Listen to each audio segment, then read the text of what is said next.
తాకట్టులో ఉన్న మీ బంగారాన్ని విడిపించి అదే రోజు ఉన్న ఆన్లైన్ రేటుకే మేము కొంటాము. Ganesh gold buyers. మా నంబర్ 9160556916.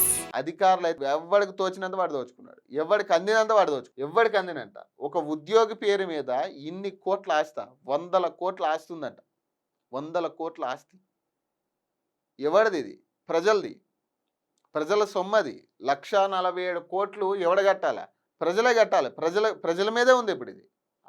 అక్కడ వేస్ట్ అయ్యింది అని మనం చెప్పుకోవడమే తప్పితే అది గవర్నమెంట్ సొమ్ము కాదు, అది మన సొమ్ము. అది ఎవరికి అందినంత. అధికారులు ఎంత నీచమైన పరిస్థితిలో ఉన్నారంటే 100 రూపాయలు కూడా వదలని పరిస్థితి ఉంది ఇప్పుడు. ఈరోజు గవర్నమెంట్ ఆఫీసులు ఇదే దుస్థితి. ఎవరేమైనా అనుకోండి, ఇదే దుస్థితి. 100 రూపాయలు కూడా వదిలే పరిస్థితి లేదు. ఏదైనా పని కోసం మనం గవర్నమెంట్ ఆఫీస్కి వెళితే 100 రూపాయలు తక్కువైనా వాడు ఆ పని చేయడు వాడు. అంటే ఆలోచించండి ఎంత కఠినంగా వాళ్ళు సంపాదిస్తున్నట్టే.